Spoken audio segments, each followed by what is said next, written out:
Global skill development mission में आपका स्वागत है। हेलो फ्रेंड्स, पाइथन सीरीज में आपका स्वागत है और मेरा नाम है वरिंदर सिंह। इस सेशन में हम बात करेंगे पाइथन वेरिएबल्स के बारे में।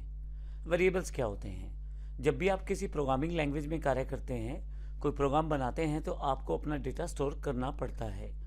इस डेटा को स्टोर करने के लिए आपको मेमोरी लोकेशंस की ज़रूरत होती है, जिसे हम वेरिएबल्स कहते हैं। तो बेसिकली वेरिएबल्स मेमोरी लोकेशंस होती हैं जहाँ पे आप अपने डेटा को स्टोर कर सकते हैं। जैसे एग्जांपल के लिए यहाँ पे हमारे पास x, y और z तीन मेमोरी लोकेशंस हैं।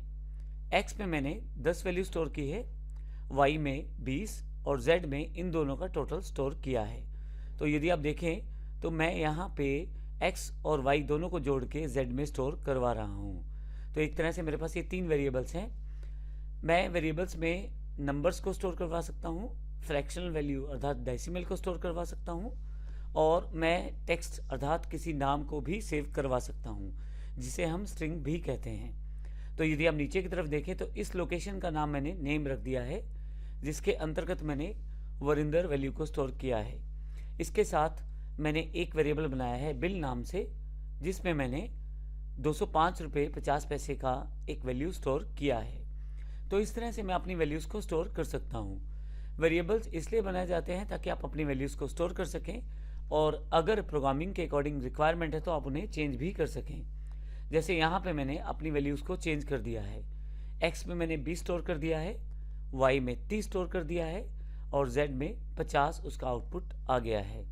तो इस तरह से वेरिएबल्स का प्रयोग हम करते हैं अपनी वैल्यूज़ को स्टोर करने के लिए। प्रोग्रामिंग लैंग्वेजेस में वेरिएबल्स बनाए जाते हैं क्योंकि ज़रूरत रहती है प्रोग्राम्स में डेटा को स्टोर करने की। लेकिन पाइथन की सबसे अच्छी बात यह है कि पाइथन में बड़े ही सिंपल तरीके से आप वेरिएबल बना सकते हैं।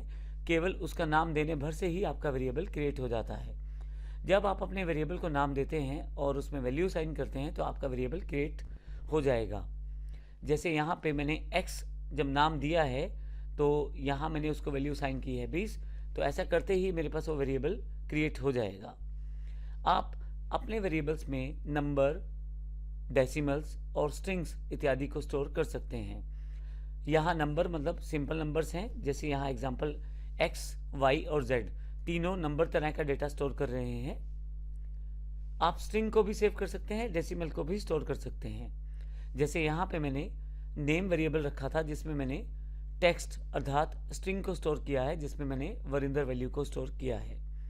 मैं डेसिमल वैल्यू अर्थात फ्रैक्शनल वैल्यू को स्टोर कर सकता हूँ, और इसके लिए मैंने बिल वेरिएबल का चुनाव किया है। अब यदि आप यहाँ ध्यान से देखें तो यहाँ मैंने किसी भी तरह का डेटा स्टोर करने के लिए अलग से डेटा टाइप की जानकारी नहीं दी है, जो नॉर्मल वेरिएबल्स में बताया जाता है, जो कि नॉर्मल लैंग्वेजेस में किया जाता है। तो यहाँ पे मैंने x, y, z जो है न्यूमेरिकल डेटा स्टोर करने के लिए प्रयोग किए हैं, जबकि नेम को मैंने यहाँ पे स्ट्रिंग डेटा स्टोर करने के लिए प्रयोग किया है, और बिल वेरिएबल को मैंने यहाँ पे डेसिमल वैल्यू अर्थात फ्रैक्शन वैल्यू को स्टोर करने के लिए प्रयोग किया है। स्ट्रिंग्स स्पेशल वैल्यूज रहती हैं, जो टेक्स्ट वैल्यूज रहती हैं, जिनको स्टोर करने के लिए आपको डबल कोट्स का प्रयोग करना जरूरी रहता है, या आप सिंगल कोट्स में भी इन वैल्यूज को स्टोर कर सकते हैं। तो इस सेशन में हमने देखा कि वेरिएबल्स क्या होते हैं, किस प्रकार से हम उन्हें बना सकते हैं और किस प्रकार का डेटा हम उनमें स्टोर कर सकते हैं। अगले सेशन में हम प्रैक्टिकल रूप में देखेंगे वेरिएबल्स क्या होते हैं। धन्यवाद।